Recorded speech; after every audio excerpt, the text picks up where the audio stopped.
of Islamic racial innocence was a Western creation and served a Western purpose. In the 18th century, the philosophers of the Enlightenment had praised Islam for its lack of dogmas and mysteries, its freedom from priests and inquisitors and other persecutors, recognizing real qualities but exaggerating them as a polemical weapon against the Christian churches and clergy. Lewis, Bernard, Race and Slavery in the Middle East, 1990, p. 101. So what I'm attempting to do is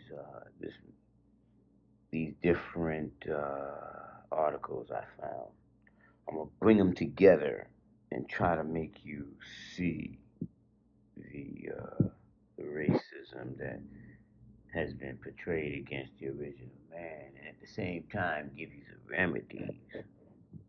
If, right, so This Goldenberg, Lewis did not find anti-black sentiment in Arabia until the 7th century conquest of Africa and the enslavement of its inhabitants. Snowden and Thompson similarly did not find a prejudiced view of blacks in ancient Greece and Rome. In those earlier times, color did not define a person and was not a criterion for categorizing humanity. Goldenberg, D. The Curse of Ham, 2003, page 200. see, now that goes into the curse of Ham. King's Harrow, Roman slaveholders were neither paternalistic nor racist in the modern sense of the term. Race itself as a modern construct, although there were views about differing ethnicities in antiquity, there was no so-called scientific theory of skin-colored race until the 19th century. Harrell, J. The Manumission of Slaves in Early Christianity, p. 52. Now, when I show you how the connection between Germany's aristocrats and them universities, France, the monarch, England, the hammer. I just added that, but you know how England is. You know, the Spanish Armada, they was in on it, and so were the Portuguese. This Goldenberg, we first see this explicit link between skin color and slavery in Near Eastern sources beginning in the 7th century. We note its first appearance in the Christian West as soon as Europe discovered Black Africa and began to engage in the slave trade. Goldenberg, D. The Curse of Ham, 2003, page 175, 200. I would suggest that you go get that book, The Curse of Ham, by Goldenberg. That would be a good.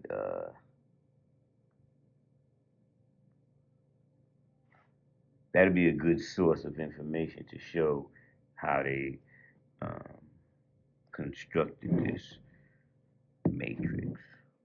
Ain't that a trip how they did that? Hair Wow. was shaved in order to get rid of the individual identity and make sure that people belonging to a same tribe would not identify with each other. Because of the cultural and spiritual importance of hair for Africans, the practice of having their heads involuntarily shaved before being sold as slaves was in itself a dehumanizing act. The shaved head was the first step the Europeans took to erase the slave's culture and alter the relationship between the African and his or her hair. Source: Bird, Ayana D., and Laurie L. Tharps. Hair Story: Entangling the Roots of Black Hair in America. Mm-mm-mm. Now that's deep, right? Wait, pardon me. All right. This is a good one right here. You gotta hear this one. Right. Okay, now this is York New York. injustice denied by law human personality. The slave could still reconstitute this personality out of the negativity the law bequeathed him, out of his potential to reach beyond the law and upset the social order. Should he break a law, he would have no funds out of which to pay damages.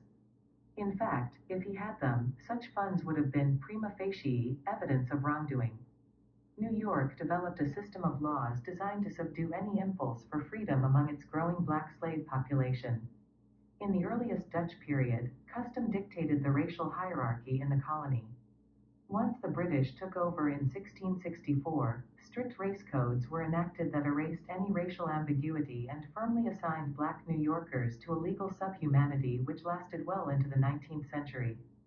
The nature and character of race relations in early New York are eloquently evidenced in the severity of its oppressive slave code. Indeed, it was the harshest of all the English colonies. Conspiracy and sedition seem to motivate the first wave of laws, but other laws appear to be motivated by a pure cruelty and Euro-savagery. Point 2 Sadistic Everyone participated in this wretched regime. The Quakers, the Presbyterians, the Catholics were all unified in their racist commandments. Incorporated into some of the laws was the phrase, slaves are the property of Christians. The Jews of New York, offended by this discrimination, successfully petitioned for inclusion. Subsequent oppressive anti-black laws made it clear that slaves were the property of Christians and Jews. Aside from legally designating Jews as white people, the law further defined slaves as being black-skinned, non-white, subhuman possessions. In fact, according to historian Thomas. Wait, hold on. We we ain't finished with this one. Oh, I found another page. York and Justice 49 J. Davis. Any amount of blackness was taken as prima facie evidence that a person was a slave. New York law did not recognize the possibility of a black woman being raped. If the race of a child was in doubt, the law held that the child's status would be the same as the mother's. This law most assuredly staved off a flood of free mulattoes. Laws. New York apartheid laws below are some of the laws that existed in New York to control its black population. Some were plainly malicious, others were designed to eliminate any means for blacks to obtain any economic foundation. Even when these restrictive codes were repealed, the force of custom maintained the rigid code of exclusion from all forms of capital wealth. Point 5. More than 3 slaves congregating together was strictly forbidden on penalty of being whipped upon the naked back, up to 40 lashes. In an obvious precursor to police policy of today, if blacks were found congregating and they refused to submit to white authority, the police were to fire upon them, kill or destroy them, if they cannot otherwise be taken. Blacks could not carry guns, swords, clubs, staves, or any kind of weapon, on penalty of receiving 10 lashes. Blacks were forbidden to ride horses, under penalty of 40 lashes. A law passed in 1692 decreed that any slave, playing or making any hooting or disorderly noise, or found in a public house, on that day was to receive 20 lashes. Negroes, Indians and mulattoes were prohibited from being on the street at night unless carrying a lantern. It was made an offense to buy from or sell to any slave without the consent of the master. Now telling me, that was right and exact? Really?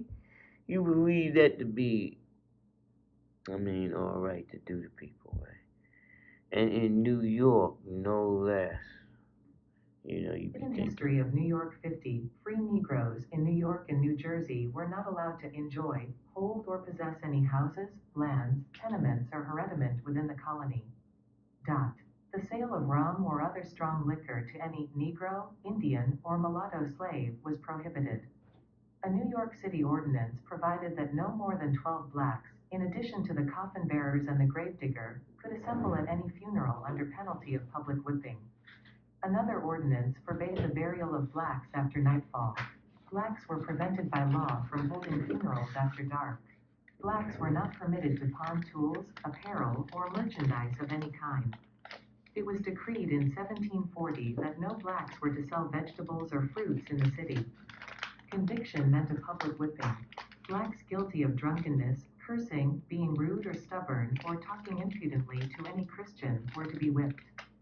Blacks were prevented by law from training dogs. Blacks from the country were forbidden to mingle with those from the city.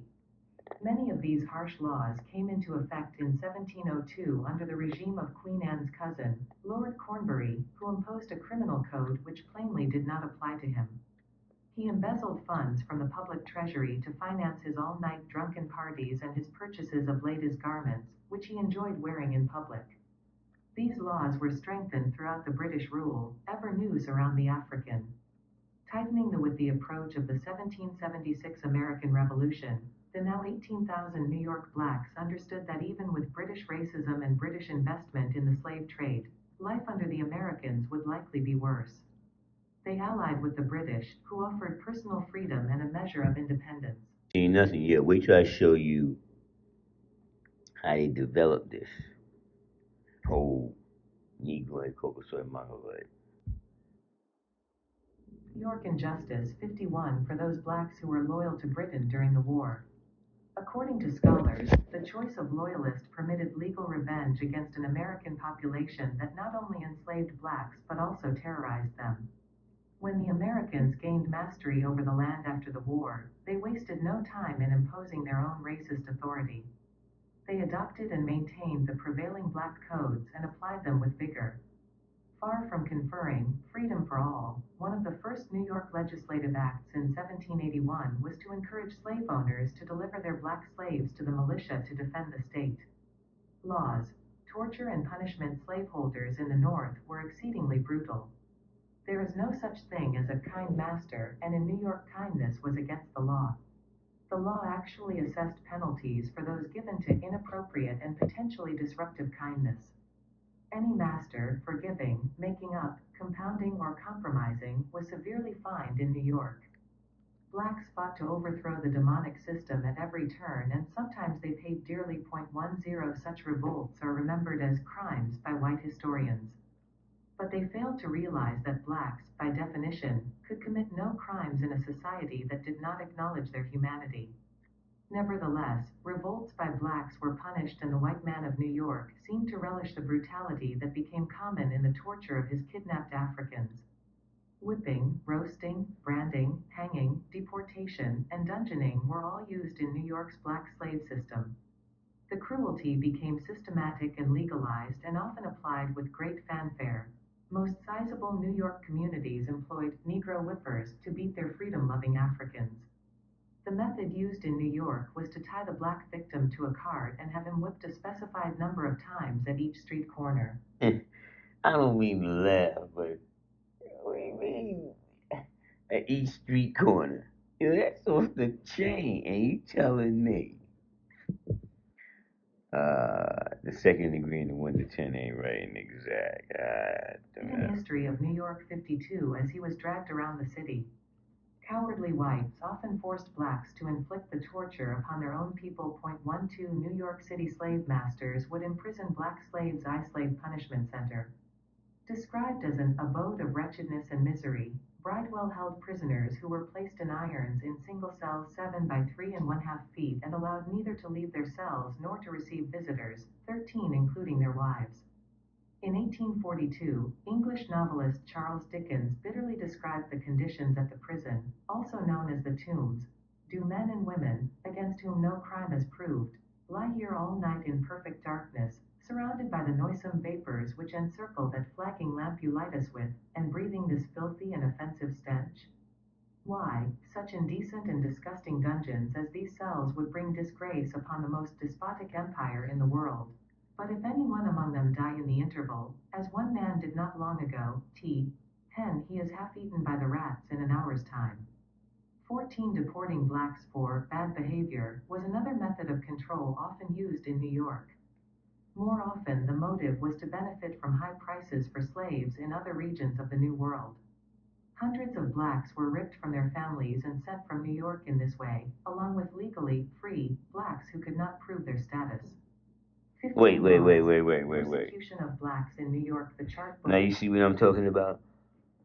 Now you could be a free and sovereign Moor, and they would bag you up, put you in 12 years for a war. I mean, 12 years of a slave. Portion of the documented history of legal attacks against blacks in New York. The descriptions are from the sources noted. The punishment meted out to suspected perpetrators has been appropriately described as quite diabolic. 16. So what I'm trying to say is, or striving to kick to you is, even though you might have been one of the indigenous inhabitants of the Western Hemisphere and not under their slave rules and regulations, they don't, just like nowadays, they don't care. They just bag you up based on they see your shady skin and your hair, and they just assume you a slave. They just start doing shit to you. It is what it is. You see them doing it, right? Coming for you on all levels, never stopping, just getting at you. You know, it's a damn shame. But you see what's happening in Africa, right? And the world over, the people are waking up. The people are waking up and they're tired of that bone, man. His So, charge accused Year Comment Dutchess County sentenced to 39 lashes at Poughkeepsie and an additional 48 at Rhinebeck. Attempted rape 1735 Quacko, he was twice reprieved in the hope that he would implicate others. Failing to do so, Tom was sent to his doom. Sentenced to be hanged. Arson of a residence in NYC. Tom 1741 publicly whipped. 9 blacks illegal assembly New York City 1756 black slave hanged after short trial. Most often, the slave owner himself inflicted the torture upon the black slave. The New York Manumission Society reported in 1807 that it was frequently necessary to hospitalize slaves who had been victims of their owner's wrath. 17. There are endless examples of abuse by the New York slave owner toward the defenseless African. The branding of blacks was commonplace. In 1677, a New York City blacksmith, John Cooley, admitted beating his slave to death. He was acquitted. wow. You see what I'm talking about? And this is in New York. You be thinking that everything was going down in the South. Not. It's horrendous shit, man. York Injustice 55 in 1734 William Pettit killed his slave Jonathan, whom he kicked and beat from head to foot. A year later, John Van Zant's slave was lashed to death by his owner when he absented himself without permission. The coroner's jury, however, decided that death came not as the result of the whipping but by the visitations of God. 18. The American era brought no change. In 1788, John Allen was indicted for torturing, flogging, and ultimately killing his slave. Allen was not punished. In 1794, L. Bertie punished a runaway black woman, Julie, by having her breast marked with the name of her captor. In 1797, General Thomas Macklin viciously 19 beat to death an African named Michael. The early 1800s witnessed a black man named Zeno forced to wear a heavy wooden collar around his neck. A New York City Frenchman named Benuel was charged with whipping his 4 Africans, in a shocking manner, and keeping them on an allowance of 4 potatoes apiece each day, when they failed to make 1,000 cigars each in a day. A black child named Mary 20 died of head wounds inflicted by her owner. In 1805, a Brooklyn slave owner punished his young negress by hacking off a part of one ear and boring a hole in the other through which he suspended a large iron padlock. In that same year, New York City slave owner Carl Hoffman abused 13-year-old James, who had run off wearing a brass collar on which Hoffman's name was engraved. Hoffman tied the boy's hands together, drew them up over his head by means of a rope attached to the wall, and fastened his feet to a staple on the floor, rubbing a mixture of salt and brandy over the open wounds.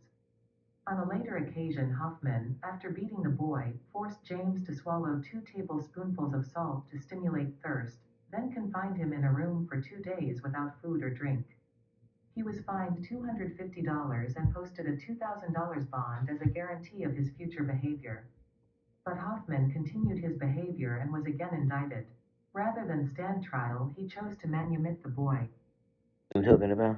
Are you talking about uh, the second degree and the 10 might be too harsh? How? Here's another story that this lady is telling about these people. Her people, The actually. history of New York 56 laws. New York's black death penalty. New Yorkers did not hesitate to apply the death penalty to blacks for any behavior they deemed inappropriate. Even the owners of the condemned Africans could enjoy the morbid festivities. They were compensated in cash for the appraised value of their doomed Negro. 22 crimes for which blacks received the death penalty included running away, assault on their master or mistress, burning of houses, outhouses or barns, burning of corn or hay, or the killing of cattle, murder or attempt to murder, rape or attempt to rape a free woman, but not the rape of a female slave. Black Circle traveling alone. 40 miles above the city of Albany, 23 more blacks were put to death during the colonial period in New York than in any other northern colony. New Jersey was a close second. Atrocities, such as the posting of severed heads on wooden stakes, were not uncommon. The smell of blacks being burned alive seemed to delight early white New Yorkers.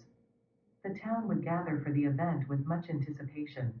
An early observer describes one such affair. 24. The criminal was chained to a stake with light wood thrown around him. If the torture was to be prolonged, then green wood was used, and the executioner supplied him with water to quench his thirst, by means of a cow horn fastened to the end of a pole. The same writer explained that, it was not unusual to hang up Negroes in a wooden frame so that they might die of starvation and their carcasses be devoured by birds of prey. Now you Number telling me these 25. motherfuckers ain't off the chain? Who does that? I mean, where do they think of this shit from? Oh God, I can't. That's why that Nigerian lady, she said she came to America, was taking classes on what happened to the original man in the wilderness of North America, and she said she couldn't even hardly, listen to the shit that was going on. It was horrendous. And I'm like, yeah, listen to this class right here. This lady's telling you the York craziest shit. Injustice 57 Laws. New York medieval other forms of debasement meted out to slaves and recorded in the state's archives are the following. Wearing of brass collars, black circle branding with a hot iron on the forehead or cheek, black circle breaking on the wheel, a horrifyingly slow process of breaking a victim's bones one at a time, maiming, castration, pillaring, locked in a wooden rack for a length of time. Wrenching, forcibly twisting the body, riding a wooden horse. The wooden horse was shaped like a carpenter's sawhorse, and the punishment consisted of straddling the crossbar for hours with weights of up to 50 pounds attached to each leg. 26 blacks who were thought to be intoxicated were dunked in the harbor or forced to swallow a plentiful dose of salt water and lemon.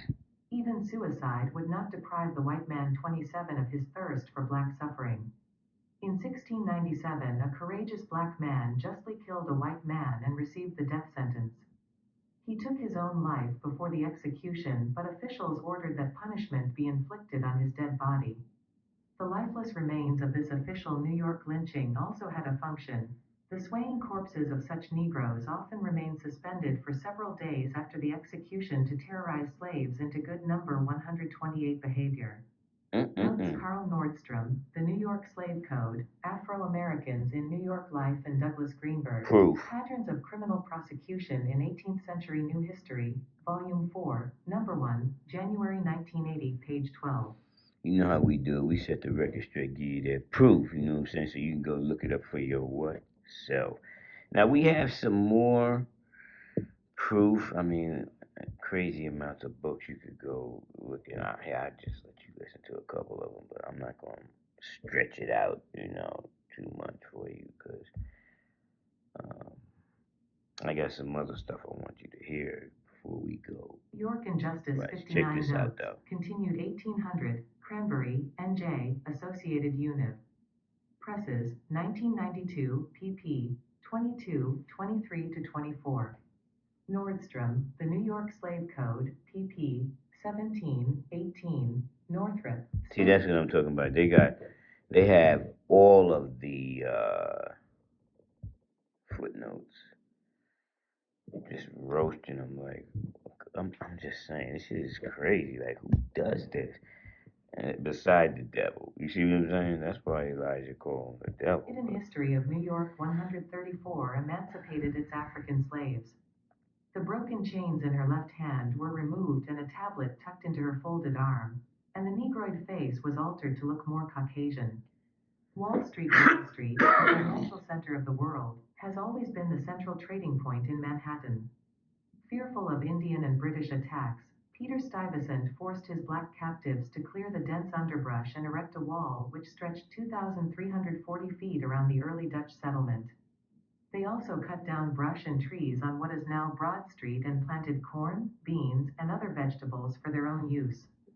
The Dutch Church erected a building at 20 South William Street to house the enslaved Africans. 57 A slave market was established at Wall Street in 1711 to be a place where Negroes and Indians could be bought, sold, or hired. When they saying Indians, they talking about Moors. Comprised various slave markets named after prominent families involved in slave trading, including the Cromwells, Schuylers, Van Zants, and Waltons. 58 Anne Hartle romanticizes this miserable scene in the expiatory shadings typical of white historians.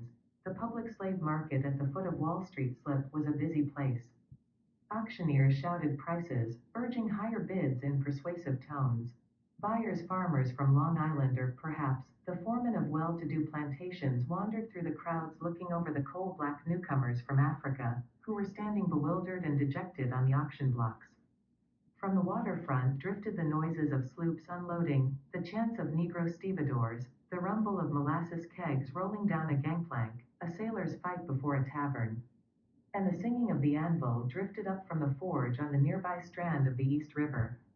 In such an atmosphere, the Africans found their new masters. .59. Saying to myself that it makes me think after all of that happened, right? After all of that happened, we still run around here chasing after white Jesus.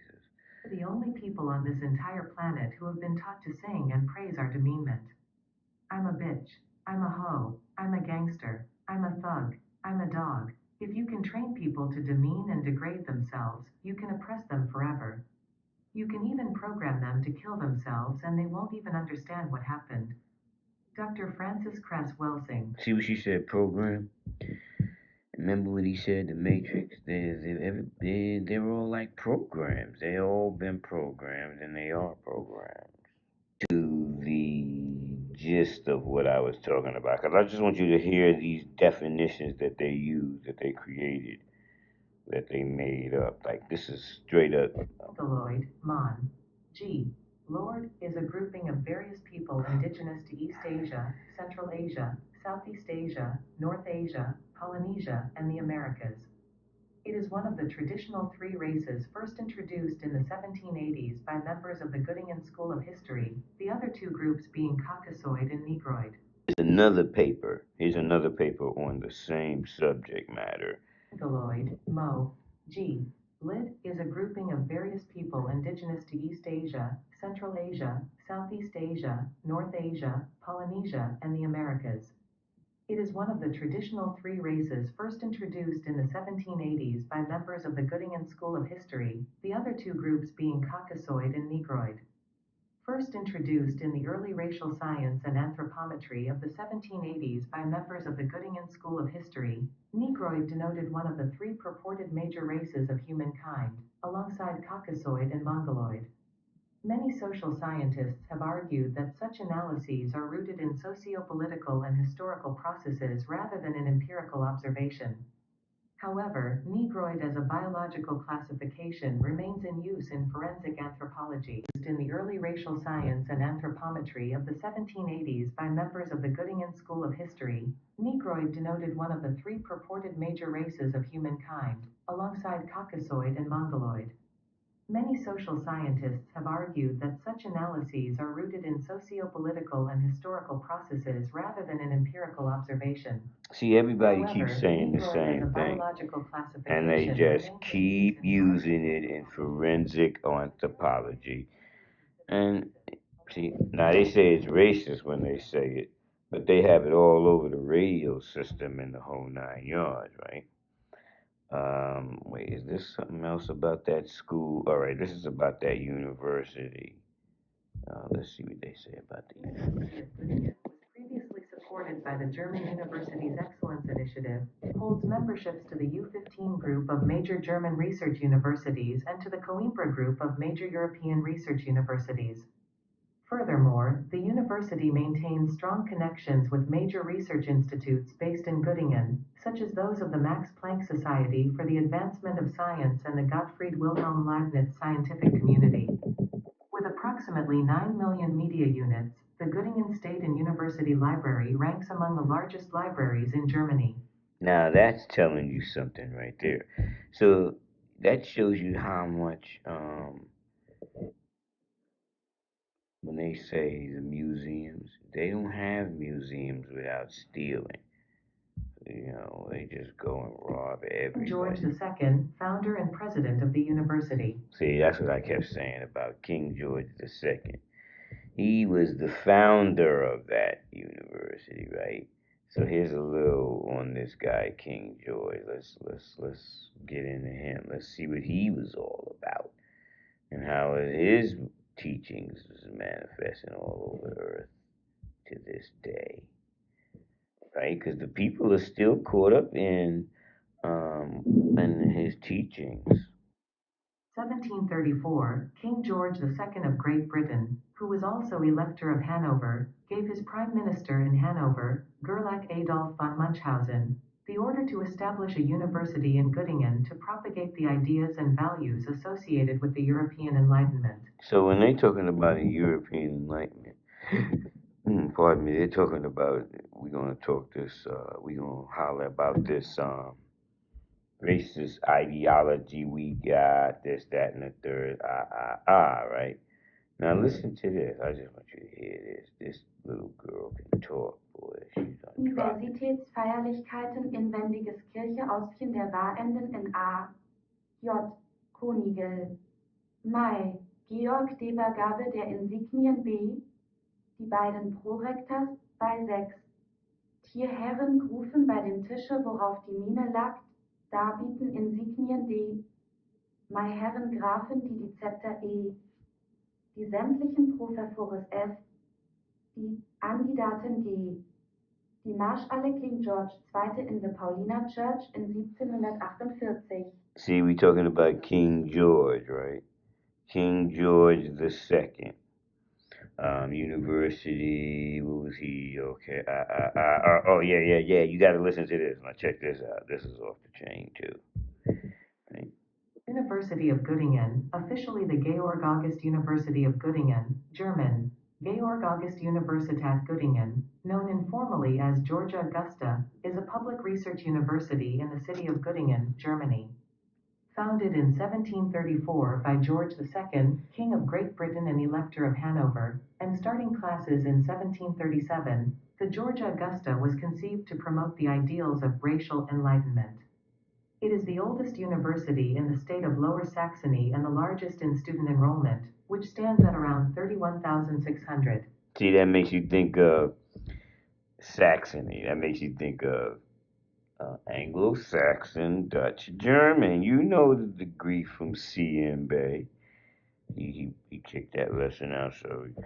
University of Göttingen was the original center of the sciences of racism, see de Geschichtswissenschaft, or history as an academic discipline. These Europeans became a major center for globally orientated anthropology. The school itself was founded in 1734 by de Gerlach Adolf von Munchausen. He is the founding father of scientific racism. The Europeans of this school sought to write a universal history by combining the methods of Jean Mabillon with that of the so-called philosophical historians such as Voltaire and Edward Gibbon. See, now I want to keep going into this, right? Let's do some more research. Let's see what this guy has to say about it. She did the research on it, but I just want to see what this paper has to say. Like, we'll just keep cross-referencing different papers and see what they say. And then we'll come up with a conclusion. Göttingen School of False History was a group of Europeans associated with a particular style of historiography located at the University of Göttingen in the late 18th century. This group of historians played an important role in creating a scientific basis for historical racism, and were also responsible for coining two fundamental groups of terminologies in scientific racism: Blumenbach and Meiners's color terminology for race, Caucasian or white race, Mongolian or yellow race, Malayan or brown race, Ethiopian or black race, and American or red race, Gatterer, Schlosser and Eichhorn's biblical terminology for race, Semitic, Hamitic, and Japhetic. See, there you go. I knew they were going to try to connect. They try to connect the scientific racism, and then they come up with biblical racism. So they got the biblical terminology in racism, and then they have their scientific terminology in racism. And that's when you start seeing how they try to connect the two, and why I kept saying how the domino effect. Once you prove that all of that is a figment of the Europeans' imagination, man, that just kills their whole story. That whole Jesus story and everything, it just wipes it right out. It's done. First introduced in the early racial science and anthropometry of the 1780s by members of the Göttingen School of History, Negroid denoted one of the three purported major races of humankind, alongside Caucasoid and Mongoloid. Now watch. Many social scientists have argued that such analyses are rooted in sociopolitical and historical processes rather than in empirical observation. However, Negroid as a biological classification remains in use in European forensic anthropology. The term today is considered racist, depending on what, when, where, whom, along with the term it derived from, Negro. See, that's what I'm saying. How each one of these people's paper and each one of their analysis on what took place, it still has similar connotations. They're saying pretty much the same thing. Let's listen to this one here. Mongoloid as a derogatory grouping of various people indigenous to East Asia, Central Asia, Southeast Asia, North Asia, Polynesia, and the Americas. It is one of the traditional three races first introduced in the 1780s by members of the Göttingen School of History, the other two groups being Caucasoid and Negroid. So now we got to that part of it where we see the connection between England and Germany. All right, so now let's connect the rest of the dots. Watch when I find. Wait, hold on. Let me look up this rest of this paperwork for you. Now check this guy out right here on her. Purge of 1933. In the 1930s, the university became a focal point for the Nazi crackdown on Jewish physics, as represented by the work of Albert Einstein. In what was later called the Great Purge of 1933, academics including Max Born, Victor Goldschmidt, James Franck, Eugene Wigner, Leo Szilard, Edward Teller, Edmund Landau, Emmy Noether, and Richard Current were expelled or fled. Most of them fled Nazi Germany for places like the United States, Canada, and the United Kingdom. Following the Great Purge, in 1934 David Hilbert, by then a symbol of German mathematics, was dining with Bernhard Rust, the Nazi Minister of Education. Rust asked, "How is mathematics at Göttingen, now that it is free from the Jewish influence?" Hilbert replied, "There is no mathematics in Göttingen anymore." Now that's like a crack. He's like snapping on him, right? Renovations after the war, after World War II, the University of Göttingen was the first university in the Western zones to be reopened under British control in 1945. Right? The University of Gotten, whatever, however they pronounce it. Let's see what this report on Augustus Rogers. Why do I bring him up? Because had it not been for his extensive research, we would have Augustus missed. Rogers, September 6, 1880, 3 March 26, 1966, was a Jamaican-American author, journalist, and historian who contributed to the history of Africa and the African diaspora. After settling in the United States in 1906, he lived in Chicago and then New York City.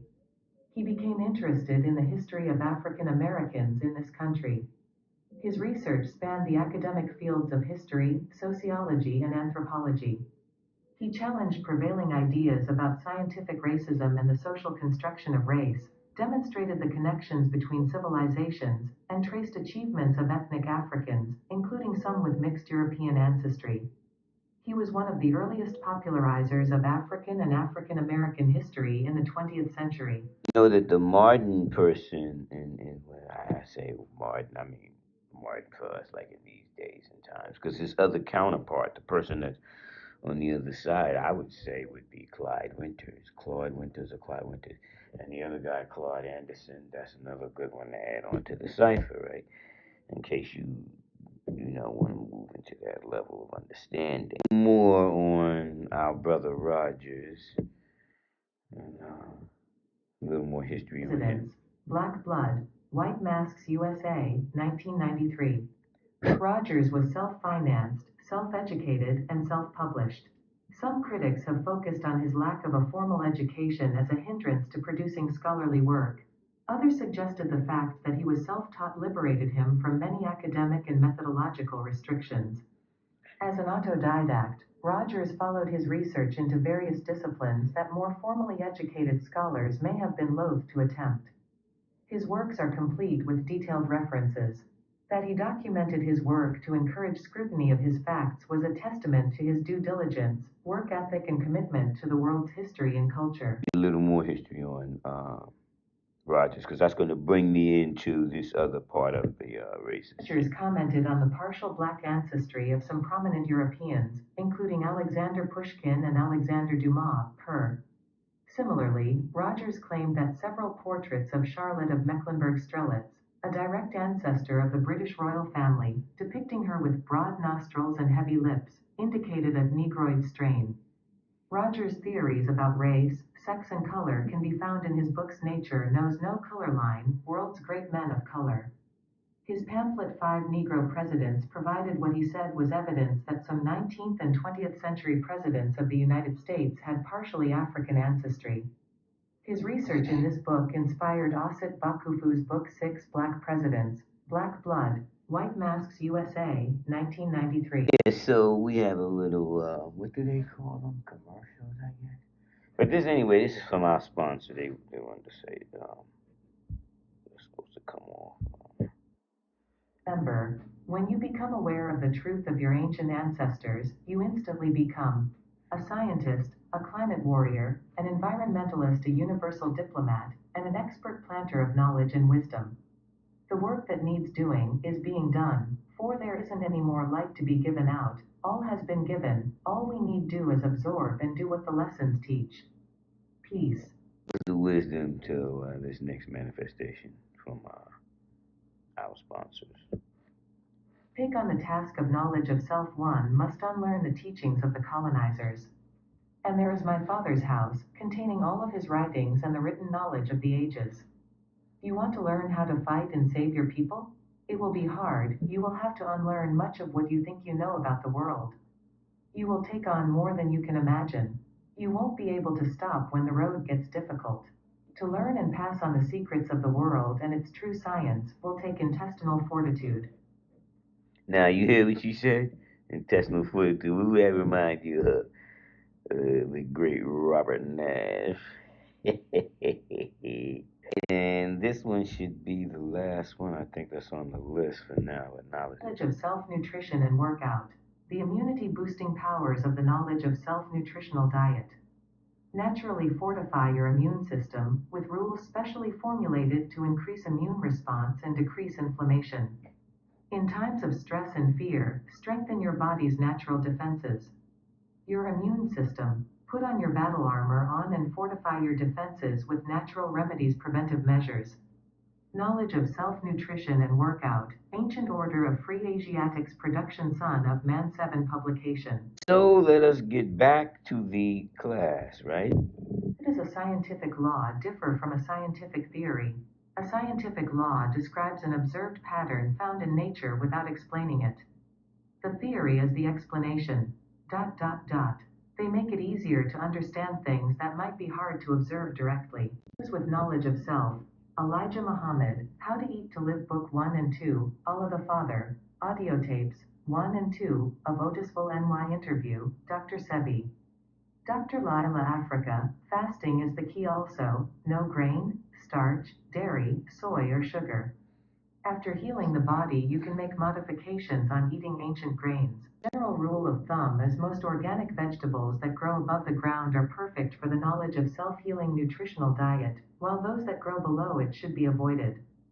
Fruit of the vine, nightshades, and legumes should be avoided. Organic fruit of the tree, above the ground and bushes are perfect. No grain, no starch, no sugar, no dairy and no soy. Meat eaters use organic meats only. Free diet approach.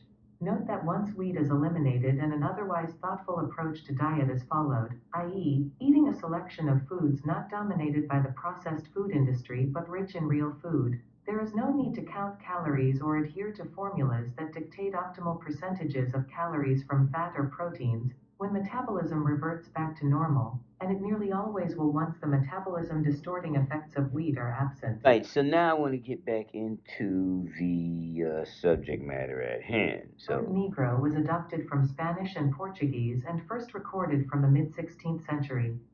It remained the standard term throughout the 17th-19th centuries and was used by such prominent Black American campaigners as W.E.B. Du Bois and Booker T. Washington in the early 20th century. Since the Black Power movement of the 1960s, however, when the term black was favored as the term to express racial pride, Negro has dropped out of favor and now seems out of date or even offensive in both U.S. and British English. The 2010 U.S. Census questionnaire was criticized when it retained the racial designation Negro as an option, along with Black and African Am. The Census Bureau African defended its American. decision, citing the 2000 census forms, on which more than 56,000 individuals handwrote Negro, even though it was already on the form. Negroid. Grouping of human beings historically regarded as a biological taxon Negroid, used as both a synonym and superset of Congoid, is a historical grouping of human beings, once purported to be an identifiable race and applied as a political class by another dominant, non-Negroid culture. The term had been used by forensic and physical anthropologists to refer to individuals and populations that share certain morphological and skeletal traits that are frequent among populations in most of sub-Saharan Africa and isolated parts of South and Southeast Asia, Negritos. In Africa, a racial dividing line separating Caucasoid physical types from Negroid physical types was held to have existed, with Negroid groups forming most of the population south of the area which stretched from the southern Sahara Desert in the west to the African Great Lakes in the southeast. And now let's get to the nitty gritty of this racism right quick. I just want y'all to hear. Caucasoid, Mongoloid, North Mongol Aryan Semitic Chinese and Indo-Chinese Hamitic Korean and Negroid. All these Japanese words. African Negro Tibetan and Burmese Khoikhoi Melanesian Malay Polynesian Negrito Maori Australoid Micronesian Eskimo and Inuit uncertain. Dravida and American Sinhalese first introduced in the early racial science and anthropometry of the 1780s by members of the Göttingen School of History. Negroid denoted one of the three purported major races of humankind, alongside Caucasoid and Mongoloid. Now you see how they had everybody all I guess they grouped us up into all kind of little groups and made up their little names and came up with all kind of other crazy shit that they could say that this was real shit, but I just really was trying to let you see where it was founded from. Like, let's listen to what this person has to say about it. Creating a scientific basis for historical research, and were also responsible for coining two fundamental groups of terminologies in scientific racism. Blumenbach and Miners's color terminology for race, Caucasian or white race, Mongolian or yellow race, Malayan or brown race, Ethiopian or black race, and American or red race. Gatterer, Schlosser and Eichhorn's biblical terminology for race, Semitic, Hamitic and Japhetic.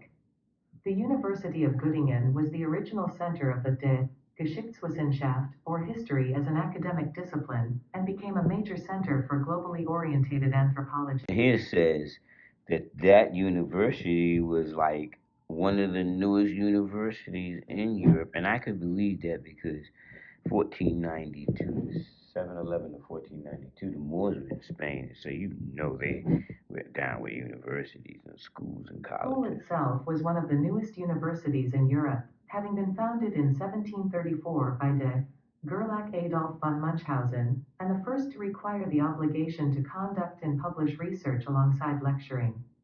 The historians of this school sought to write a universal history by combining the critical methods of Jean Mabillon with that of the philosophical historians such as Voltaire and Edward Gibbon. And they start going into biblical racism. Always acting like you shouldn't blow their names up. I'm gonna blow up everybody who was down with that racist shit. Here they go right here. Here's their names. Listen to them. List of the Academics. Johann David Michaelis, 1717 to 1791. First chair of the Department of Oriental Studies and Biblical Sciences, Johann Christoph Gatterer, 1727 to 1799. Christian Gottlob Heyne, 1729 to 1812. August Ludwig von Schlosser, 1735 to 1809. Christoph Meiners, 1747 to 1810. Johann Gottfried Eichhorn, 1752 to 1827, second chair of the Department of Oriental Studies and Biblical Sciences. Ludwig Timotheus Spittler, 1752 to 1810, Johann Friedrich Blumenbach, 1752 to 1840, Arnold Hermann Ludwig Huron, 1760 to 1842. You hear those names? That's what I'm talking about. We gave up them real names. Now, I don't know. I let her do the pronunciation because she seems to be able to pronounce those names very good. And you get to hear how it really sound. Hold on 1 second here. I just want to go to the next level and get this next book out for you. It said send one more um, commercial out for our sponsors, and plus we could wake up the people. But this is a good one anyway. Yeah, knowledge is wisdom. Food. Are we herbivores? Herbivores, or vegetarians, are natural consumers of greenery such as grass, weeds, leaves, stalks, and stems. A broader definition of vegetarian includes anyone who eats only plant-derived foods. Typical vegetarian foods may include a preponderance of fruits and greens, but, in practice, the designation vegetarian means that one eats anything and everything besides animal flesh. Does foraging in nature for grass, weeds, and leaves appeal to you? Do these items attract your eye, tantalize your sense of smell, and excite your palate? Of course not, for the simple reason that they cannot satisfy your needs. You do not secrete cellulase or other enzymes that break down these plants as herbivores do.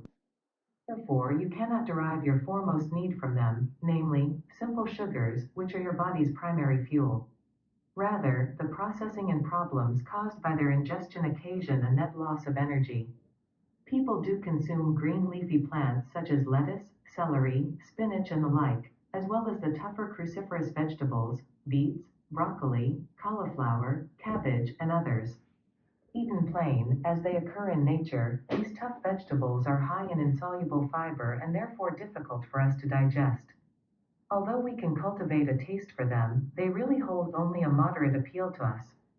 All vegetables yield, to the extent digested, proteins, some essential fatty acids, mineral, matter, vitamins, and some simple sugars.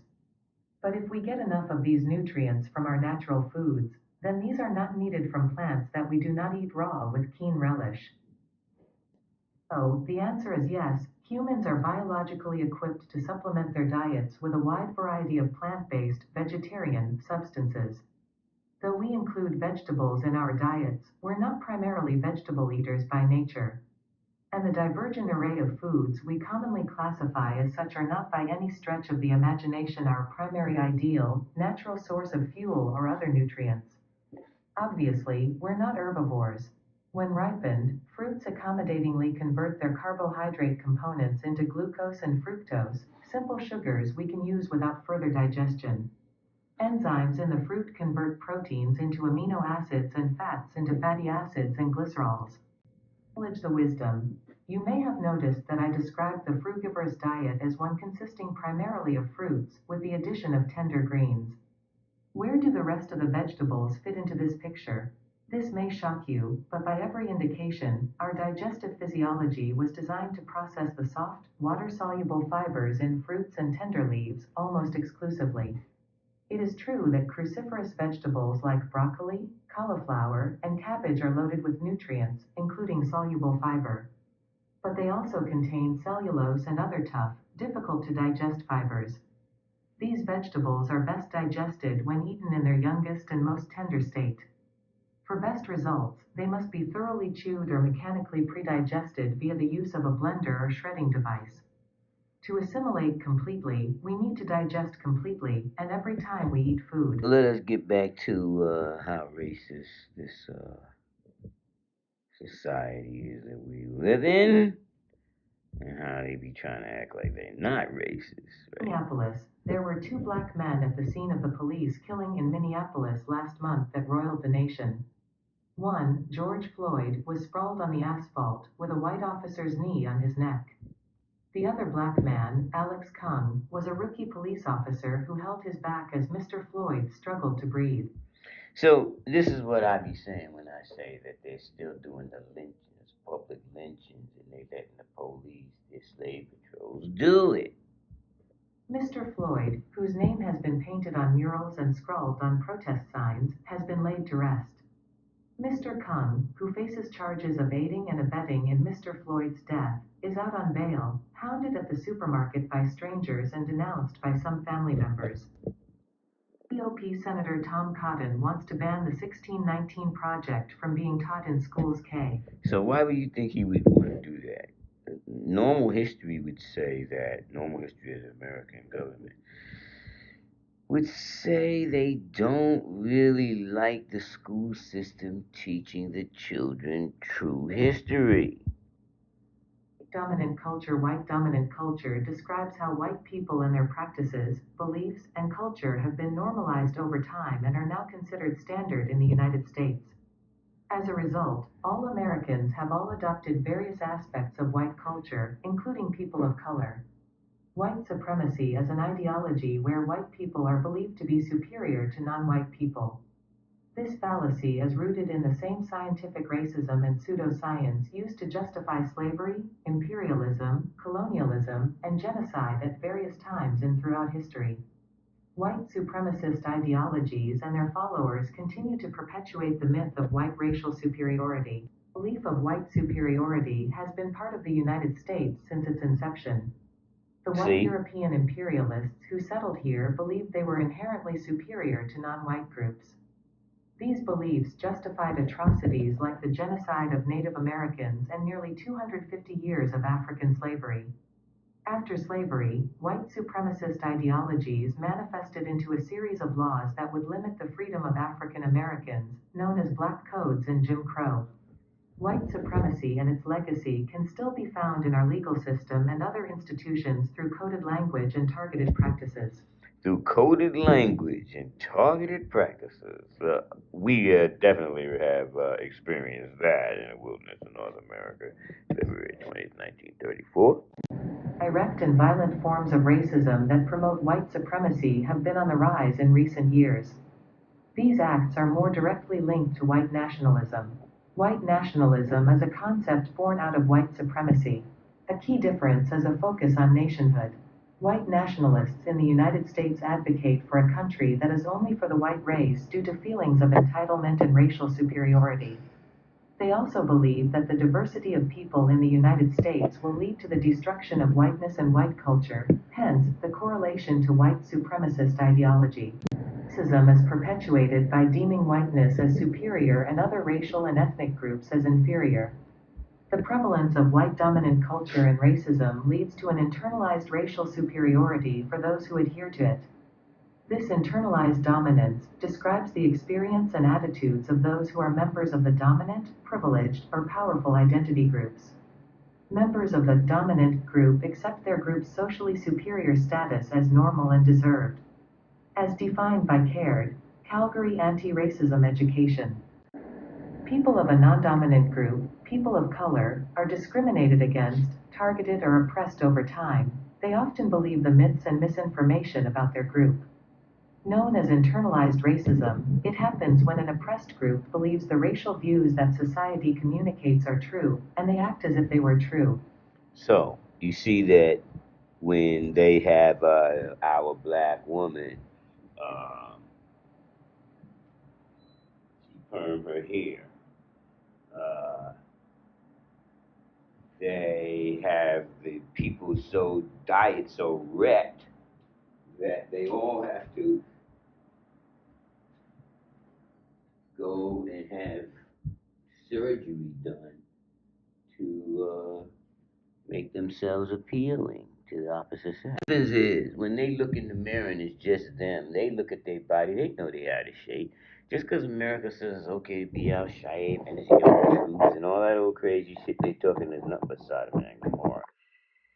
Then what happens is the people start getting caught up in it, but they still go back to revert to their man-woman self and want to attract the opposite sex. So she starts trying to alleviate her shortcomings through surgery and makeup and all these other things instead of trying to do it the natural way the creator set it up for us to do so that you know the body was you eat right and exactly and get healthy to lose weight. That's really what you're supposed to be doing. But they got this shit going all crazy, so it is what it To is. identify as white, acknowledging your white racial identity and its privileges is a crucial step to help end racism.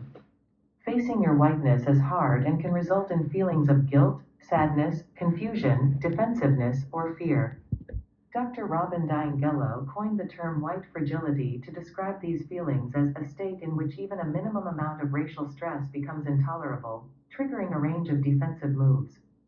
Since white people live in a social environment that insulates them from race-based stress, whites are rarely challenged and have less of a tolerance to race-based stress. Negroid has both Spanish and ancient Greek etymological roots. It literally translates as black resemblance, from the Spanish word negro, black, and Greco epsilon id asoides, equivalent to O plus epsilon id epsilon ceides, having the appearance of derivative of ci doc eidos, appearance. The earliest recorded use of the term negroid came in 1859. Johann Friedrich Blumenbach, a scholar at the then modern Göttingen University, developed a concept dividing mankind into 5 races in the revised 1795 edition of his De Generis Humani Varietate Nativa, on the natural variety of mankind. Although Blumenbach's concept later gave rise to scientific racism, his arguments were basically anti-racist, since he underlined that mankind as a whole forms one single species, and points out that the transition from one race to another is so gradual that the distinctions between the races presented by him are very arbitrary. Listen to what she says about his findings. Blumenbach counts the inhabitants of North Africa among the Caucasian race, grouping the other Africans as Ethiopian race. In this context, he names the Abyssinians and Moors as peoples through which the Ethiopian race gradually flows together with the Caucasian race. The development of Western race theories took place in a historical situation where most Western nations were still profiting from the enslavement of Africans and therefore had an economical interest in portraying the inhabitants of sub-Saharan Africa as an inferior race. A significant change in Western views on Africans came about when Napoleon's 1798 invasion of Egypt drew attention to the impressive achievements of ancient Egypt, which could hardly be reconciled with the theory of Africans being inferior. In this context, many of the works published on Egypt after Napoleon's expedition seem to have had as their main purpose an attempt to prove in some way that the Egyptians were not Negroes, but belonged to a Hamitic race, which was seen as a subgroup of the Caucasian race. Thus, the high civilization of ancient Egypt could be separated from the allegedly inferior African race. Historian Edith Sanders writes, perhaps because slavery was both still legal and profitable in the United States, there arose an American school of anthropology which attempted to prove scientifically that the Egyptian was a Caucasian, far removed from the inferior Negro. In his Crania Aegyptiaca, 1844, Samuel George Morton, the founder of anthropology in the United States, analyzed over 100 intact crania gathered from the Nile Valley, and concluded that the ancient Egyptians were racially akin to Europeans. Discussions on race among Western scholars during the 19th century took place against the background of the debate between monogenists and polygenists, the former arguing for a single origin of all mankind, the latter holding that each human race had a specific origin. Monogenists based their arguments either on a literal interpretation of the biblical story of Adam and Eve or on secular research. Since polygenism stressed the perceived differences, it was popular among white supremacists, especially slaveholders in the U.S. Through craniometry conducted on thousands of human skulls, Morton argued that the differences between the races were too broad to have stemmed from a single common ancestor, but were instead consistent with separate racial origins. I want you to get a load of this racist motherfuckers, man. I can't believe some of this shit they say. Crania Aegyptiaca, he reported his measurements of internal skull capacity grouped according to Blumenbach's 5 races, finding that the average capacity of the Caucasian race was at the top, and that Ethiopian skulls had the smallest capacity, with the other races ranging in between. He concluded that the Ethiopian race was inferior in terms of intelligence. Upon his death in 1851, when slavery still existed in the southern United States, the influential Charleston Medical Journal praised him with the words, We of the South should consider him as our benefactor for aiding most materially in giving to the Negro his true position as an inferior race. While a controversy about the correctness of Morton's measurements has been going on since the late 1970s, modern scientists agree that the volume of the skull and intelligence are not related. Now let's move to the next big racist. Darwin and his racism. Darwin's landmark work on the origin of species, published in 1859, 8 years after Morton's death, significantly changed scientific discourse on the origin of humans. British biologist Thomas Huxley, a strong advocate of Darwinism and a monogenist, counted 10 modifications of mankind, dividing the native populations of sub-Saharan Africa into the Bushmen of the Cape region and the Negroes of the central areas of the continent. By the end of the 19th century, the influential German encyclopedia, Meyer's Conversations Lexicon, divided humanity into 3 major races called Caucasoid, Mongoloid, and Negroid, each comprising various subraces.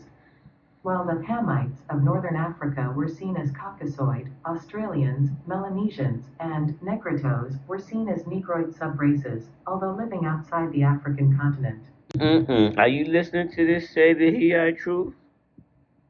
Only sub-races attributed to Africa were the African Negroes and the Hottentots. The justification for racist Jim Crow laws was provided by pseudoscientific opinions on Negro psychology like those expressed by the entry for Negro in the Encyclopedia Britannica, 11th edition, 1910-11. The term Caucasian as a racial category was first introduced in the 1780s by members of the Right, we heard School that of already, History, right? notably Christoph Meiners in 1785 and Johann Friedrich Blumenbach in 1795. It had originally referred in a narrow sense to the native inhabitants of the Caucasus region. In his The Outline of History of Mankind, 1785, the German philosopher Christoph Meiners first used the concept of a Caucasian Caucasisch race in its wider racial sense. When you start seeing Tarzan and all of that coming out of that shit, Tarzan, they love that story of Tarzan. And, in the new Tarzan in the comic books would be Kazar. They throw that one. Darwin, his group, they had their own little racist way of saying shit. Meiners imagined that the Caucasian race encompassed all of the ancient and most of the modern native populations of Europe, the aboriginal inhabitants of West Asia, including the Phoenicians, Hebrews, and Arabs, the autochthones of northern Africa, Berbers, Egyptians, Abyssinians, and neighboring groups, the Indians, and the ancient Guanches. It was Johann Friedrich Blumenbach, a colleague of Meiners, who later came to be considered one of the founders of the discipline of anthropology, who gave the term a wider audience by grounding it in the new methods of craniometry and Linnean taxonomy. Blumenbach did not credit Meiners with his taxonomy, although his justification clearly points to Meiners' aesthetic viewpoint of Caucasus origin. So these guys are on the next level of racism, right? Contrast to Meiners, however, Blumenbach was a monogenist. He considered all humans to have a shared origin and to be a single species. Blumenbach, like Meiners, did rank his Caucasian grouping higher than other groups in terms of mental faculties or potential for achievement, despite pointing out that the transition from one race to another is so gradual that the distinctions between the races presented by him are very arbitrary. Alongside the anthropologist Georges Cuvier, Blumenbach classified the Caucasian race by cranial measurements and bone morphology in addition to skin pigmentation. Following Meiners, Blumenbach described the Caucasian race as consisting of the native inhabitants of Europe, West Asia, the Indian Peninsula, and North Africa. They always want to rob the places where they think is the highest, most sophisticated cultures. Now, I noticed they all pretty much say the same thing about this university in Germany, but they also, this guy has something, she has something else to say. University of Göttingen was the original center of the De Geschichtswissenschaft, or history as an academic. Right, we heard that part already, but this other part down here where she starts talking about Hamites and North Africa and all that, that's the part I wanted you to listen to that part. Okay, wait, it's coming up now. The obligation to conduct and publish research alongside lecturing. The historians of this school sought to write a universal history by combining the critical methods of Jean Mabillon with that of the philosophical historians such as Voltaire and Edward Gibbon. Hamites is the name formerly used for some North African peoples by Eurocentric anthropologists in the context of a now outdated model of dividing humanity into different races favored by white supremacists. This is the part I'm talking about right here. The term was originally borrowed from the Book of Genesis, where it is used for the descendants of Ham, son of Noah. The term was originally used in contrast to the other two proposed divisions of mankind based on the story of Noah, Semites and Japhetites. The appellation Hamitic was applied to the Berber, Cushitic, and Egyptian branches of the Afroasiatic, monophyletic, phylogenetic unit of their own. Separate from other Afroasiatic languages, linguists no longer use the term in this sense. Each of these branches is instead now regarded as an independent subgroup of the larger language family, which, together with the Semitic branch, was thus formerly labeled Hamito-Semitic. However, since the three Hamitic branches have not been shown to form an exclusive Afroasiatic family. Beginning in the 19th century, scholars generally classified the Hamitic race as a subgroup of the Caucasian race, alongside the Aryan race and the Semitic, thus grouping the non-Semitic populations native to North Africa and the Horn of Africa, including the ancient Egyptians. According to the Hamitic theory, this Hamitic race was superior to or more advanced than the Negroid populations of sub-Saharan Africa. In its most extreme form, in the writings of C.G. Seligman, this theory asserted that virtually all significant achievements in African history were the work of Hamites. Since the 1960s, the Hamitic hypothesis, along with other theories of race science, has become entirely discredited in science. Yet they still use this form of identification of Earthlings. Like, tell me. Yeah, they be killing me with that shit. Wait, I'm not finished with it. We gonna go right on into it. See, you see how we connecting the dots for you, see? Semites, Semitic peoples or Semitic cultures was a term for an ethnic, cultural, or racial group. The terminology is now largely obsolete outside the grouping Semitic languages in linguistics, which in and of itself is racist. First used in the 1770s by members of the Göttingen School of History, this biblical terminology for race was derived from Shem, Hebrew, DV, one of the three sons of Noah in the Book of Genesis, together with the parallel terms Hamites and Japhetites. In archaeology, the term is sometimes used informally as a kind of shorthand for the made-up term ancient Semitic-speaking peoples. The term Semitic in a racial sense was coined by members of the Göttingen School of History in the early 1770s. Other members of the Göttingen School of History coined the separate term Caucasian in the 1780s. You see what I'm talking about? That's exactly what I'm talking about when I say the domino effect. Once you understand the science behind who and what are the original man, who are the original people, who is the original man, woman, and child, and then you move from there, man, listen, the domino effect is that's why they didn't want you to read and write. These terms were used and developed by numerous other scholars over the next century. In the early 20th century, the racialist classifications of Carlton S. Kuhn included the Semitic peoples in the Caucasian race, as similar in appearance to the Indo-European, Northwest Caucasian, and Kartvelian-speaking peoples. Due to the interweaving of language studies and cultural studies, the term also came to be applied to the religions, ancient Semitic and Abrahamic, and ethnicities of various cultures associated by geographic and linguistic distribution. See, now that's when they start trying to blur the lines and create a history to tie European supremacy in. And then they can steal the natural resources of planet Earth. Hear what this person had to say about this part of the tribism. Japhethite, in adjective form Japhethitic or Japhetic, in Abrahamic religions as an obsolete historical biblical terminology for race coined in 18th century ethnology and linguistics for the peoples supposedly descended from Japheth, one of the three sons of Noah in the Bible. The other two sons of Noah, Shem and Ham, are the eponymous ancestors of the Semites and the Hamites. In medieval ethnography, the world was believed to have been divided into three large-scale racial groupings, corresponding to the three classical continents: the Semitic peoples of Asia, the Hamitic peoples of Africa, and the Japhetic peoples of Europe. It's even deeper. Listen to this person's understanding. These terms were used and developed by numerous other scholars over the next century. In the early 20th century, the racialist classifications of Carlton S. Kuhn included the Semitic peoples in the Caucasian race, as similar in Right. We appearance went to the over that part already. Indo-European, Northwest Caucasian. What is this? The part where it says due to interweaving of the language studies? Studies and cultural studies. Yeah, we already went through that, right? To the religions, ancient Semitic and Abrahamic. Right. So we went through that part. And so now you see what I was talking about. As you keep going, you're going to keep seeing more and more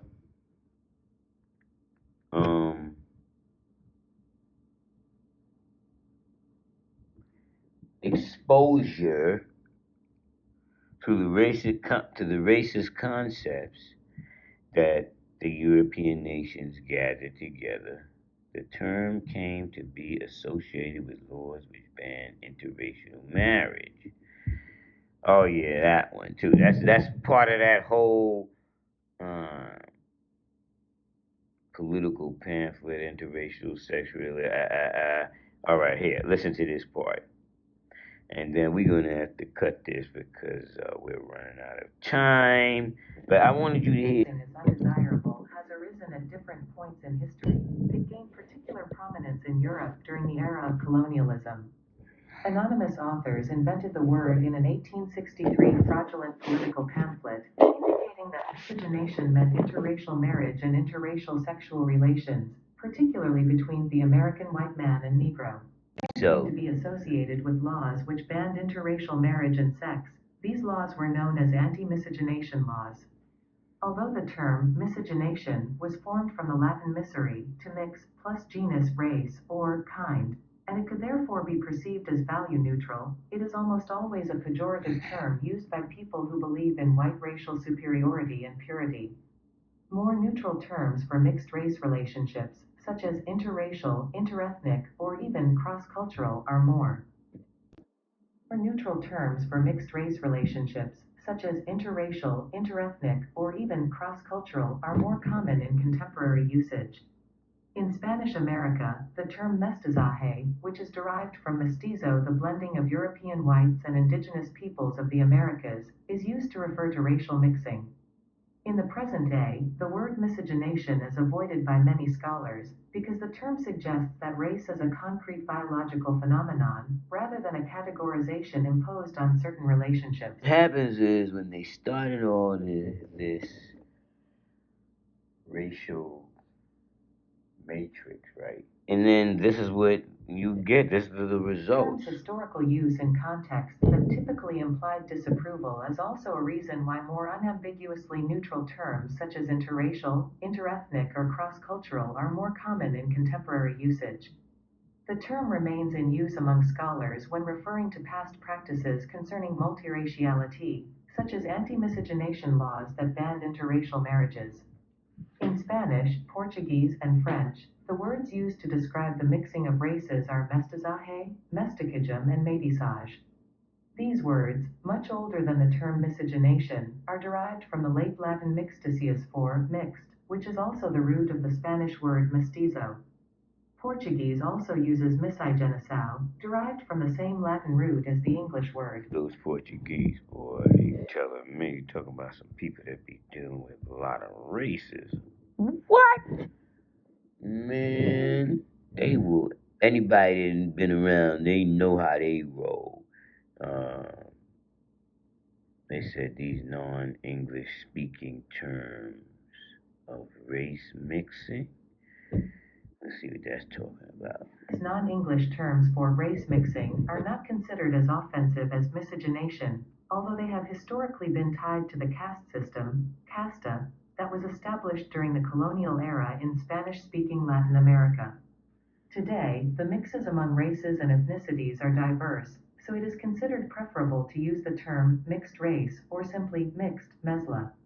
In Portuguese-speaking Latin America, i.e., Brazil, a milder form of caste system existed, although it also provided for legal and social discrimination among individuals belonging to different races, since slavery for black people existed until the late 19th century. Intermarriage occurred significantly from the very first settlements, with their descendants achieving high rank in government and society.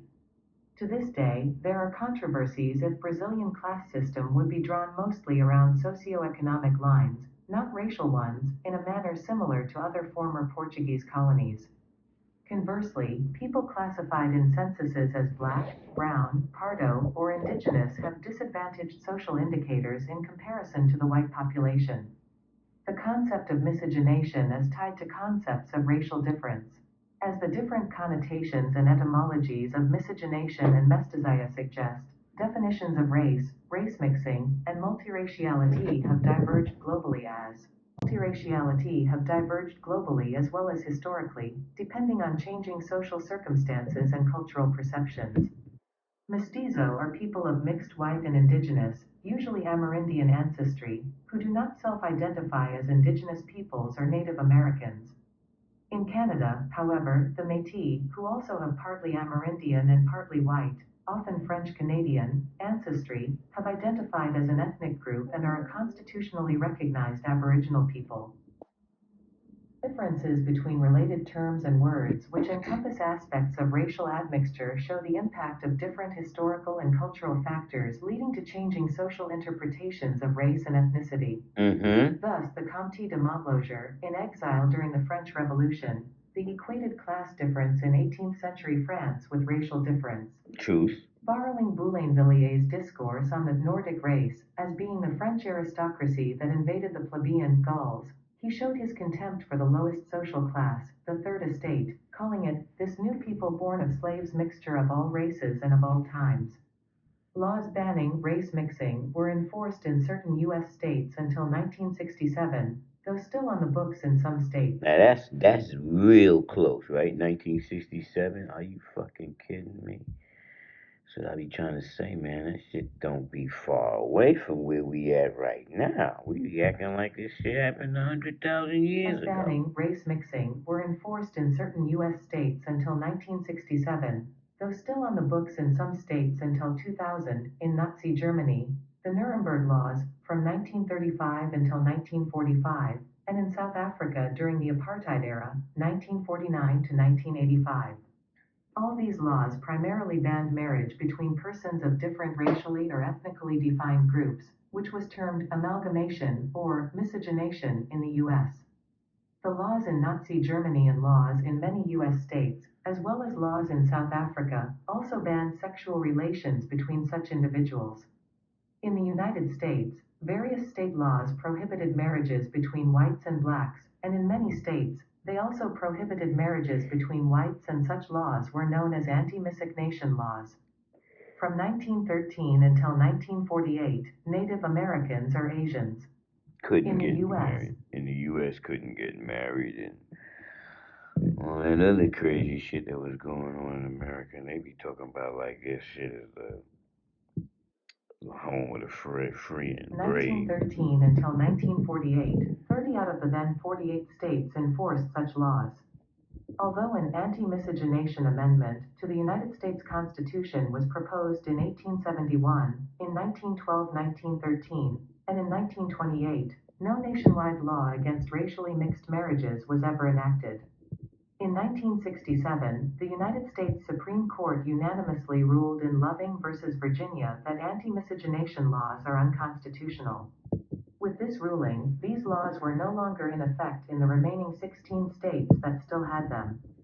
The Nazi ban on interracial sexual relations and marriages was enacted in September 1935 as part of the Nuremberg Laws, the Gesetz zum Schutz des deutschen Bluts und der deutschen Ehre, the law for the protection of German blood and German honor.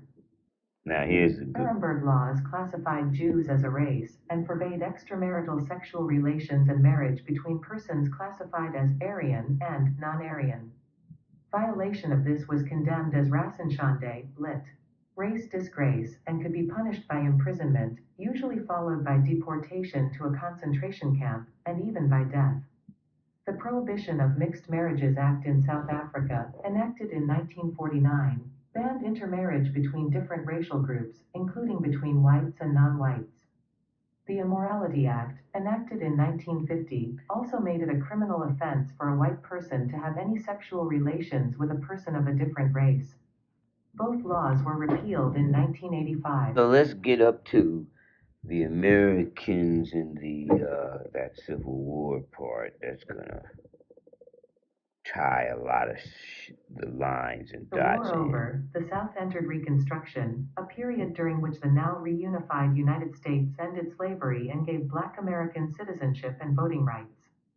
But once Reconstruction ended in 1877, white Southerners hastened to restore what they saw as their rightful place at the top of a racially segregated social order. Segregation and oppressive Jim Crow laws soon disenfranchised Black Southerners, and members of the Ku Klux Klan terrorized them. Century, white Southerners had mythologized an imagined South that fought the war not to uphold slavery but to protect states' rights and a genteel way of life, an ideal endangered by Northern aggression and interference. As historian Caroline E. Janney notes, the Lost Cause myth came about immediately after the war as Confederates struggled to come to terms with their defeat, in a post-war climate of economic, racial, and social uncertainty. Efforts to memorialize the Confederate dead also began as soon as the war ended, but they ballooned as white Southerners reclaimed their power after Reconstruction.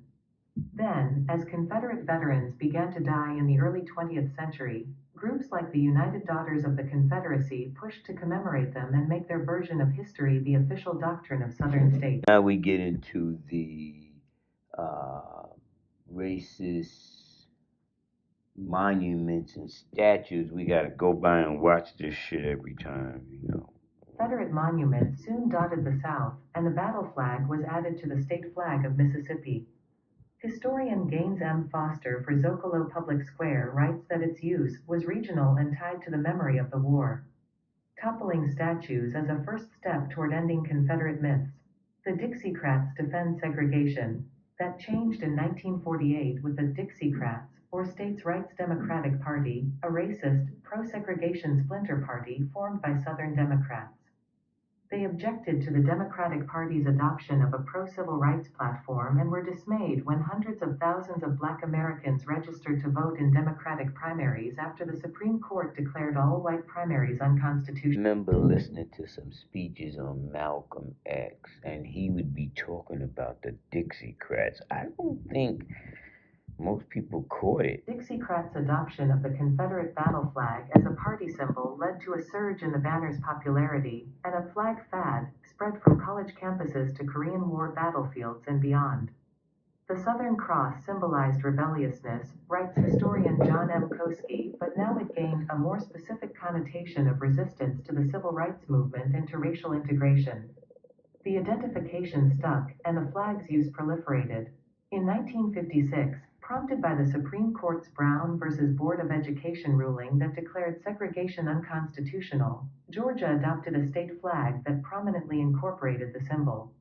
Across the South, citizens' councils and the Ku Klux Klan flew the battle flag as they intimidated Black citizens. And both South Carolina and Alabama began flying it over their capitals. Though the flag had been adopted by advocates of segregation and white supremacy, many denied that aspect of its meaning and instead insisted it stood for the Southern ideals espoused by the Lost Cause. The Dixiecrat era fad flag stoked its sail on everything from T-shirts to mugs and bumper stickers. Its popularity persisted, and over the ensuing decades, the battle flag became a generic symbol of rebellion spotted on TV shows like The Dukes of Hazzard and on stage with bands like Lynyrd Skynyrd. Yeah, I remember the guard was talking about the Dukes of Hazzard, how they had that flag. I was like, wow, that was off the chain. And so we move into Medgar The flag Evers. had become big business and led a double life, both as a nostalgic symbol and a deeply evocative banner of racism. As historian John M. Koski writes, Confederate heritage organizations insisted that the flag was rightfully theirs and stood only for the honor of their ancestors. Yeah, At the right. same time, however, the symbol was publicly claimed by those who challenged black people's humanity, people like Byron de la Beckwith, a Mississippi white supremacist who murdered civil rights activist Medgar Evers in 1963 and who wore a Confederate flag pin on his lapel throughout his 1994 trial. The assassination of Medgar Evers galvanized the civil rights movement. It was also challenged by black activists and their white allies. In 2000, the NAACP began a 15-year-long economic boycott of South Carolina because of its use of the flag. Protesters fought the symbol in public spaces and educational institutions. But despite recurrent debates about its meaning and appropriateness, the flag never really disappeared. Start talking about Jim Crow in the South and all that. Doesn't it make you think of Billie Holiday? Strange Fruit may have been written by American songwriter and poet Abel Meeropol, aka Lewis Allen, but ever since Billie Holiday sang the three brief stanzas to music in 1937, she's owned it. Tell you, I don't really agree with this guy and all the shit he do and say, but this was definitely some real shit to say, especially to People's you. idea of free speech is that they are free to say what they like, but if anyone says anything back, that is an outrage. Blue Lives Matter, like White Lives Matter and All Lives Matter, rose as a reaction to Black Lives Matter, promoting the falsehood that the civil rights movement is actually an anti-police hate group. So, we would like to hear from our sponsor one more time. Men like you and me, we cannot afford the luxury of ordinary human bonds. Our mission is too important. If we lose our focus, an entire nation of people will suffer for generations. Life taught me this lesson in the cruelest of ways. Racism, defined by the colonized and the colonizers, also see 1 to 36, 1555 ACE. The original Asiatic black people see in America, the systemic or individual oppression or vilification of us as a group of people, whom have lamb's wool hair, intentional and or otherwise, by the colonizers' children and most other nations, plus we ourselves are detrimental to each other. Colonizer's translation: an intentional and malicious attack that severely damages someone of another race, unless it is done to white people, in which case it could become insurrection, with or without any appreciable damage. Also, any use of the word them, the man, white people, or to insinuate that other people of America are the true Americans. U.S. has been and remains a white European supremacist society. This is about the search for truth. White European racial domination over those racialized as non-white. Too many American colonizers are cocooned in a bubble of unreality as it concerns racial matters. European whites have subscribed to and promoted racist ideologies, championed and or enacted scores of racist laws, policies, practices, and traditions, and made incalculable decisions in their daily lives that have operated to maintain European white racial domination over Asiatic black peoples and other people of non-white background for hundreds of years. Clearly, not all European white people are racists.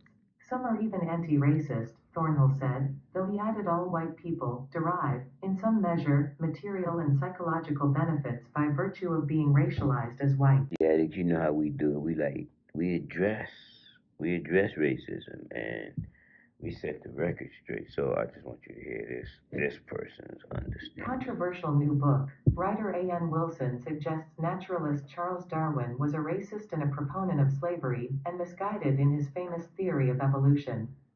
But is this accurate? Newsnight spoke with A.N. Wilson and Dr. Simon Underdown, principal lecturer in biological anthropology at Oxford Brookes University.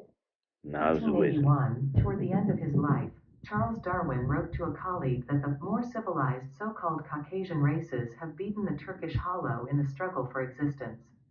Looking to the world at no very distant date, what an endless number of the lower races will have been eliminated by the higher civilized races throughout the world. This was not just some offhand comment unrelated to Darwin's science. It reflected important elements of his theory of human evolution.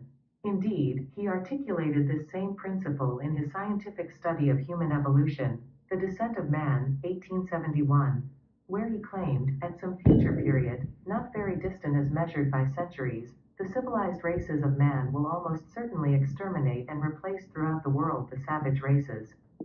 2. Not only racism, but racial extermination was an integral feature of Darwin's theory from the start. See, this is what I be saying. Now, when you go into the school system, what do you think they push? Evolution, Darwin. They never stop. The European never stops with this racist shit. He This just is a keeps it position that going. has been articulated by many historians of science. 32 Prominent historians specializing in the history of Darwinism, Adrian Desmond and James Moore, mince no words about the racism inherent in Darwin's theory. In their magisterial biography of Darwin, they state, social Darwinism is often taken to be something extraneous, an ugly concretion added to the pure Darwinian corpus after the event, tarnishing Darwin's image. But his notebooks make plain that competition, free trade, imperialism, racial extermination, and sexual inequality were written into the equation from the start. Darwinism was always intended to explain human society.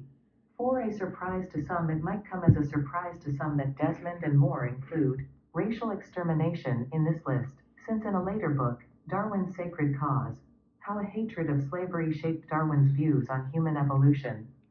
They emphasize Darwin's humanitarianism and portray his loathing of slavery as a fundamental influence on his view of human evolution. 5 However, if one actually reads Darwin's Sacred Cause, one may be surprised to find that despite their primary thesis, Desmond and Moore have not at all changed their position about Darwin embracing racism and even racial extermination. Here it is. You'll be thoroughly shocked as I was.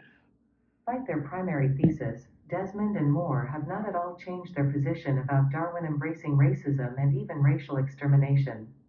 They state, 66 By biologizing colonial eradication, Darwin was making racial extinction an inevitable evolutionary consequence. Races and species perishing was the norm of prehistory. The uncivilized races were following suit, except that Darwin's mechanism here was modern-day massacre. Imperialist expansion was becoming the very motor of human progress. It is interesting, given the family's emotional anti-slavery views, that Darwin's biologizing of genocide should appear to be so dispassionate. Natural selection was now predicated on the weaker being extinguished. Individuals, races even, had to perish for progress to occur. Thus it was, that, wherever the European has trod, death seems to pursue the aboriginal. Europeans were the agents of evolution. Pritchard's warning about Aboriginal slaughter was intended to alert the nation, but Darwin was already naturalizing the cause and rationalizing the outcome. 6.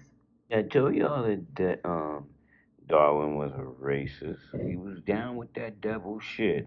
Trust and Genocide believe as it. progressive force. Thus, despite stressing Darwin's opposition to slavery, Desmond and Moore freely admit that he saw genocide, something most of us would consider an even graver evil than slavery, as a progressive force in human evolution. He was thereby justifying the imperialist wars against Aboriginal peoples that Europe was conducting in his time. By the way, Darwin was not unique in embracing both abolitionism and racism, as quite a few 19th century abolitionists were also racists. Desmond and Moore reinforce this point later in the book by quoting from a letter Darwin wrote to Charles Kingsley. It is very true what you say about the higher races of men, when high enough, will have spread and exterminated whole nations. Desmond and Moore then provide this explanation of Darwin's sentiments that he expressed in that letter. While slavery demanded one's active participation, racial genocide was now normalized by natural selection and rationalized as nature's way of producing superior races. Darwin had ended up calibrating human rank, no differently from the rest of his society. 7 Darwin's theory thus provided justification, not only for racism, but for racial struggle and even genocide. And see, now they carry that all the way into the animals too, because they be wiping them out, because they be going, fuck it. Extinction level events. They acting like they the ones that can make the determination on what level of extinction should be made manifest. It just shows you how they thinking. And so I'm telling you, Darwin is part of their race's dilemma, evolution, all that. Because they saying evolution is to wipe your ass the fuck. To embrace these racist views. As many scholars have pointed out, Darwin's view that races are unequal is unremarkable. Such racist ideas were circulating widely throughout Europe, both in scientific and popular circles, long before Darwin came to be. Many Europeans and Americans used these ideas to justify race-based slavery in the Americas, as well as the European conquest of other lands, such as Australia, New Zealand, the Americas, and later Africa. However, not all British men and women in the 19th century embraced racism. Some prominent British intellectuals, missionaries, and church leaders believed that black Africans, for instance, were equal to Europeans and only needed the proper education and upbringing to attain the technological sophistication of the Europeans. And even that's The racist. famous British missionary and African explorer David Livingstone not only rejected the notion that black Africans were unequal to Europeans, but also devoted his life to showing them love and compassion. He dedicated his energies to fighting against the slave trade, and he even expressed support for the Africans when they fought against 8 British colonial encroachments. No wonder Livingstone was beloved by Africans and is still fondly remembered by black Africans. 91 of the most prominent British intellectuals in the 19th. So now we reaching close to the conclusion, and so I'm let this text see if we could close out with this. The question to ask ourselves here is, if by statistics 99% of the Jews worldwide are white Europeans, then where did all these black Hebrews come from? These are not Ethiopian Hebrews whom these Arab historians have testified to have met while in Africa. These Africans did not convert to Judaism by traveling to Israel and then coming back to Africa with a new religion. Did the disciples of Jesus minister to the Africans about the biblical Mosaic law, Karaite Hebrews? The African Hebrews were following the law of Moses from the Torah and practicing Hebrew customs before Christianity entered into the continent of Africa. White European Jews cannot turn black in the sun, nor can they have black children. The original Jews had to be either black or white. This means somebody is obviously lying about who the real children of Israel are. History doesn't lie. Start talking like this, then you're going to you have a chance of getting canceled because the Europeans do not want to hear that. They're not trying to hear European that Jews what you cannot say. lie. History doesn't lie. Apostle Mark was a Libyan Hebrew, and in those days there were a lot of Hebrews living in Libya. Abraham and the children of Israel dwelt in the land of Canaan. Yaqub was buried in the land of Canaan. The 12 sons of Yaqub often crossed between Kemet and Canaan. The children of Israel were a mixture of the nations of Ham, most notably the Canaanites and Kemet. This would mean that if the ancient Hebrews were not already children of lamb's wool as evident by the scriptures and by looking at pictures of their cousins the ancient Elamites who lived 4,000 years ago in Babylon, then they would surely look like the different shades of African Americans today thanks to race mixing from slavery. After the destruction of Solomon's temple in 70 AD, a large number of Israelites dispersed all throughout Africa, east, central, west, and south. Many African tribes still to this day show cultural evidence of the Hebrews' influence. Curse of Ham is an ideology that was started by Jewish rabbinical leaders and served as a guiding principle used to justify the enslavement and dehumanization of black people. So at the end of the day, you this is what I was saying, that if you think you are a Philistine or a Gentile or one of them, and you using their rules and regulations, and you think those are the laws that you are under, then that's how come you making those errors that you're making as Asiatics in the wilderness of North America. But once you realize that you're the true land will, the Hebrews, and all those different scriptures, that's you. Word is bond. You just don't know it Is there a yet. reason why a lot of Asiatic black women with lamb's wool hair don't like knowledge of self?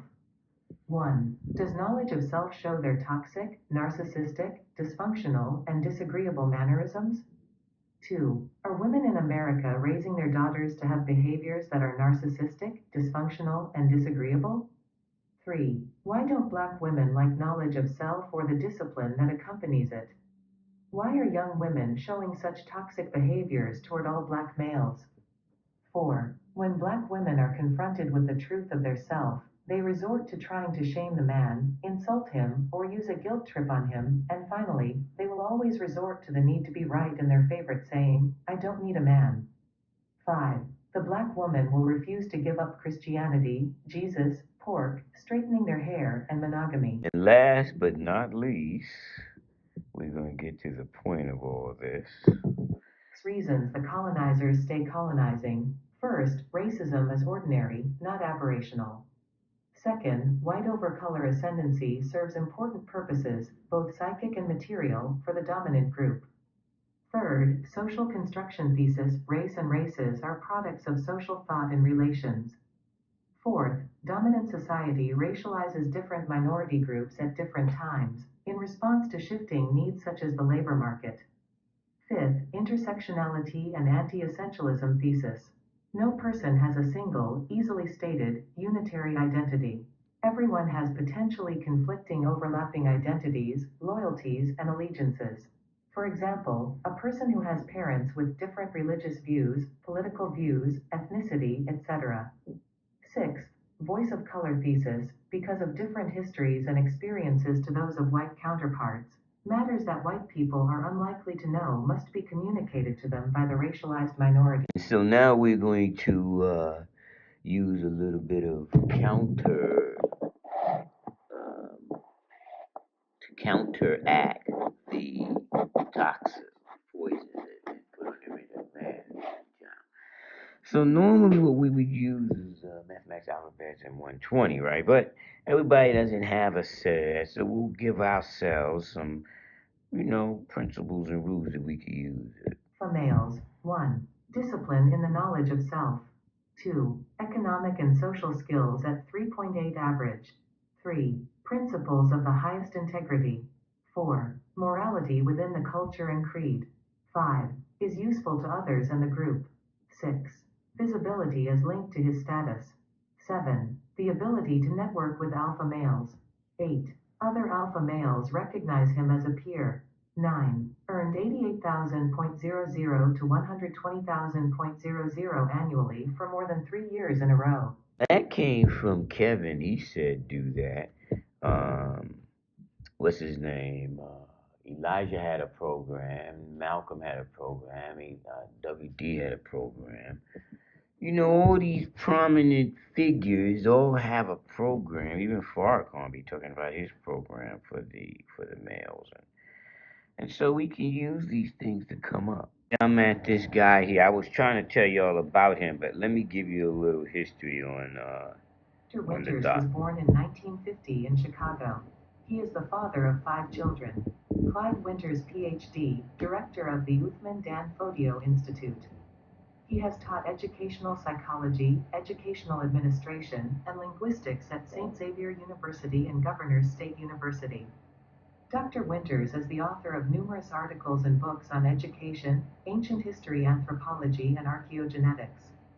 His work has appeared in the Journal of Black Studies, Afrique Historique, Journal of African Civilization, Adolescence, International Review of Education, Yearbook of Correctional Education, the Journal of Correctional Education, Thresholds in Education, TC Record, Bioessays, Proc Natal Acad Sci USA, and the Indian J. Hum Genet, to name a few. Yeah, so we brought this to a conclusion, and so now I just want to leave you with the last of what was going down.